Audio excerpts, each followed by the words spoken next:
Guys welcome back to my channel. അപ്പോൾ ഇന്ന് വന്നിരിക്കുന്നത് റേഷൻ കടയിൽ നിന്ന് വാങ്ങിയ ആട്ട വെച്ച് ഒരു റെസിപ്പി ആയിട്ടാണ്.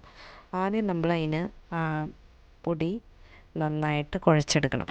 വെള്ളം ഒഴിച്ച് കൂടെ ഉപ്പും ചേർത്താണ് നമ്മളിത് കുഴയ്ക്കുന്നത്. ചൂടും വെള്ളത്തിലാണ് കേട്ടോ കുഴച്ചെടുക്കുന്നത്. നന്നായിട്ട് തന്നെ നമ്മൾ കുഴച്ചെടുക്കുക.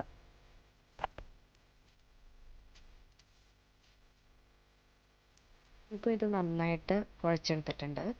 പിന്നെ നമ്മൾ ഒരു ചെറിയ ഉണ്ട പോലെ ആക്കുകയാണ് ചെയ്യുന്നത്.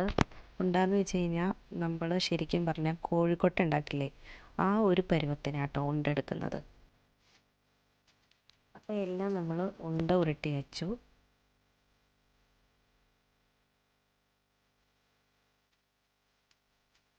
ഇനി നമ്മൾ എടുത്തേക്കുന്ന ഇൻഗ്രീഡിയൻ്റ് എന്ന് പറയുന്നത് തേങ്ങയാണ്.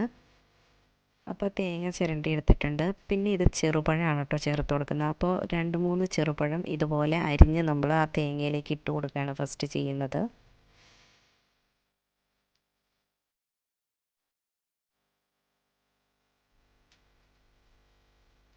പിന്നെ കുറച്ച് അവൽ ചേർത്ത് കൊടുക്കുകയാണ് ചെയ്യുന്നത്. അപ്പോൾ വറുത്ത് വെച്ചിരുന്ന അവലാണ്, അതാണ് ചേർത്ത് കൊടുത്തേക്കുന്നത്. പിന്നെ ഈ ചേർക്കുന്നത് തേനാണ് കേട്ടോ.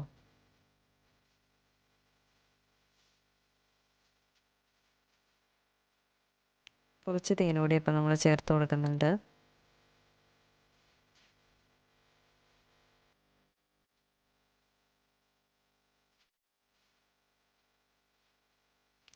പിന്നെ ചേർത്ത് കൊടുക്കുന്നത് ചെറിയ ജീരകമാണ്. അത് നമ്മൾ ചതയ്ക്കുന്നൊന്നുമില്ല, അങ്ങനെ തന്നെ ചേർത്ത് കൊടുക്കുകയാണ് ചെയ്യുന്നത്. പിന്നെ ഇത് ശർക്കരയാണ്. കുറച്ച് ശർക്കര കൂടി ചേർത്ത് കൊടുക്കുന്നുണ്ട്. ഒത്തിരി ഒന്നും ചേർക്കുന്നില്ല, കുറച്ച് ചേർക്കുന്നുള്ളൂ. തേനുള്ളതുകൊണ്ട് ഓൾറെഡി ഒരു ചെറിയ മധുരം ഉണ്ടാകും. എന്നിട്ട് ഇതുപോലെ നമ്മൾ നന്നായിട്ട് മിക്സ് ചെയ്തെടുക്കണം കേട്ടോ.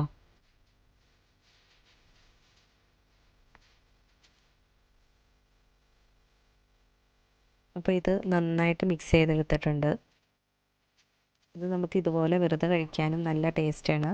പക്ഷെ നമ്മളിത് 4 മണിക്ക് കുട്ടികളൊക്കെ വരുമ്പോഴത്തേനും ഉണ്ടാക്കാൻ പറ്റിയൊരു പലഹാരമായിട്ടാണ് കാണിക്കുന്നത് കേട്ടോ.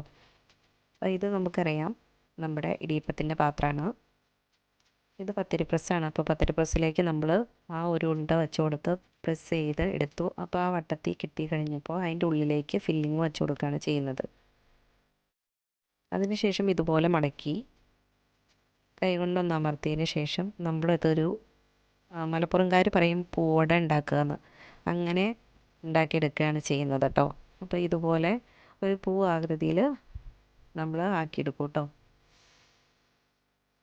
അതിന് ശേഷം ഇതുപോലെ നമ്മൾ പാത്രത്തിലേക്ക് വെച്ച് കൊടുക്കുകയാണ്.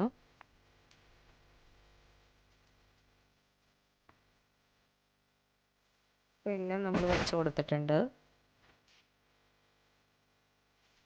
അതിനുശേഷം നമ്മൾ മൂടി വെച്ച് അടയ്ക്കുക. അപ്പം ഞാൻ മൂടി കൈക്കൽ തുണികൊണ്ടാണ് എടുത്തത്, കാരണം ഓൾറെഡി ഞാനത്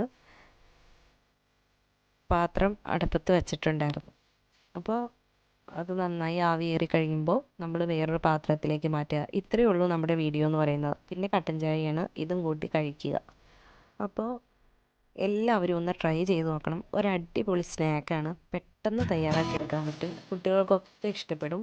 പിന്നെ നമ്മളതിൽ ചേർത്തിരിക്കുന്ന തേൻ അതുപോലെയുള്ള കാര്യങ്ങൾ ഓപ്ഷണലാണ്, ആവശ്യമുണ്ടെങ്കിൽ ചേർത്താൽ മതി. അടുത്ത വീഡിയോയുമായി വരുന്നത് വരെ ബൈ ബൈ.